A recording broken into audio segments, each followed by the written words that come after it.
On a tous, un jour ou l'autre, eu affaire à des personnalités, disons, compliquées. Que ce soit au bureau, en famille ou même avec des amis, c'est une de ces expériences universelles qui peut être incroyablement frustrante. Dans cette analyse, on va décortiquer une méthode vraiment claire et structurée pour mieux naviguer dans ces interactions. Ces situations sont souvent épuisantes. C'est un fait. On peut se sentir complètement vidé de son énergie, incompris ou même frustré après une seule petite conversation. C'est un sentiment très très courant. Mais la bonne nouvelle, c'est que ce n'est pas une fatalité. Il est tout à fait possible de reprendre la main. Et oui, la bonne nouvelle, c'est qu'il y a une approche vraiment efficace pour changer la dynamique. Mais le point de départ, et c'est ça la clé, ce n'est pas d'essayer de changer l'autre personne, ce qui est souvent une mission impossible. Non, tout commence par soi-même. C'est là que se trouve le vrai pouvoir. Allez, on entre dans le vif du sujet. La toute première étape de cette stratégie, c'est donc de commencer par soi. Ça veut dire qu'il faut se tourner vers l'intérieur et, en quelque sorte, maîtriser son propre état d'esprit avant même d'entamer la discussion.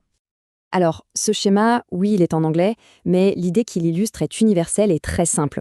Toutes les tactiques qu'on va aborder, que ce soit chercher du soutien, faire preuve d'empathie, tout ça tourne autour d'un concept central, appelé ici VIO, qu'on pourrait traduire par notre point de vue, notre perception, notre perspective.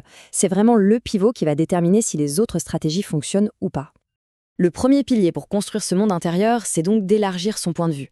Qu'est-ce que ça veut dire concrètement? Eh bien, c'est l'art de faire un zoom arrière. D'arrêter de se focaliser uniquement sur sa propre réaction pour essayer de voir l'image dans son ensemble. Pour y arriver, il y a quelques étapes. D'abord, on prend du recul et on se pose la question « Pourquoi cette personne agit-elle comme ça ?» Quelles peuvent être ses motivations, ses propres difficultés? Ensuite, on utilise ces moments un peu tendus comme des opportunités pour apprendre et pour ajuster notre propre approche. Et enfin, on garde en tête qu'un tout petit changement de notre part peut parfois suffire à enclencher une dynamique beaucoup plus positive. Voilà pour l'élargissement du point de vue. La deuxième clé pour maîtriser son monde intérieur, qui est le complément parfait de la première, c'est de réussir à rester positif. Attention, ça ne veut pas dire tout voir en rose et ignorer les problèmes. Pas du tout. Ça veut plutôt dire choisir son attitude. Il s'agit de cultiver un état d'esprit constructif, de se concentrer sur la seule chose qu'on peut vraiment contrôler, c'est-à-dire nos propres actions et réactions, et de garder son calme, de rester professionnel, quoi qu'il arrive. Ok, une fois qu'on a bien travaillé sur son propre état d'esprit, on est prêt pour la phase suivante. Construire un pont vers l'autre. Et ce pont, il repose sur un principe tout simple mais fondamental. Chercher à comprendre plutôt qu'à juger. La différence entre les deux approches est énorme. Penser c'est une personne difficile, ça nous enferme dans une impasse. C'est frustrant parce qu'on juge un caractère, quelque chose qui nous semble permanent. Par contre, si on change juste un peu la phrase et qu'on se dit « ces actions sont problématiques », là tout change. On se concentre sur un comportement précis, observable. Et ça ouvre la porte à la recherche de solutions. Voilà, cette phrase résume parfaitement l'idée. Le point crucial, c'est de pouvoir dire qu'on n'est pas d'accord avec un comportement sans pour autant rejeter la personne. C'est cette distinction fondamentale qui peut transformer une confrontation en une véritable conversation. Comment on met ça en pratique? On peut suivre 3 étapes. D'abord, faire un effort sincère pour essayer de comprendre la perspective de l'autre, même si on n'est pas du tout d'accord. Ensuite, pratiquer l'écoute active, c'est-à-dire écouter pour vraiment comprendre, pas juste pour préparer sa réponse. Et enfin, choisir de répondre avec bienveillance et patience. Bien, l'état d'esprit est là, la volonté de comprendre aussi. Il est maintenant temps de passer à l'action. Mais attention, pas n'importe comment. Il faut agir de manière stratégique, avec une véritable boîte à outils tactique à sa disposition. Il y a un monde de différence entre réagir et agir. La réaction, c'est la réponse immédiate, à chaud, souvent guidée par l'émotion. En général, ça ne fait qu'envenimer les choses.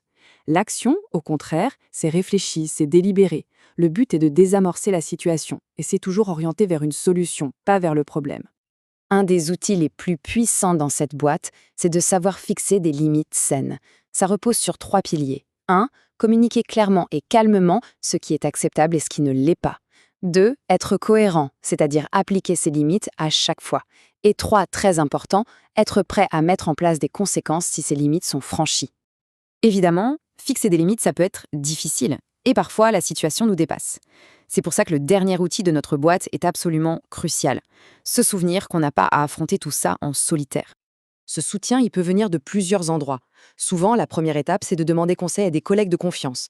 Dans d'autres cas, quand la situation est bloquée, faire appel à un médiateur neutre peut être la meilleure solution. Et puis, bien sûr, il ne faut jamais sous-estimer sa propre force intérieure. L'essentiel, c'est de savoir quand et comment demander de l'aide. On arrive maintenant à la fin de cette analyse. Alors, après avoir exploré toutes ces stratégies, quel est le message central, la véritable clé de voûte de tout ce système? Eh bien le voilà. Le geste le plus puissant, celui qui donne le plus de contrôle dans une situation difficile, ce n'est pas d'essayer de changer l'autre, c'est de maîtriser sa propre réponse. C'est dans cette maîtrise que réside la capacité de transformer une interaction négative en une expérience constructive. La vraie question à se poser n'est donc plus comment changer les autres, mais plutôt comment on peut changer notre approche. De toutes les stratégies qu'on a vues, de l'élargissement de son point de vue à l'établissement de limites claires, par laquelle commencer, laquelle semble la plus pertinente pour la prochaine interaction difficile. Le premier pas, il commence exactement là.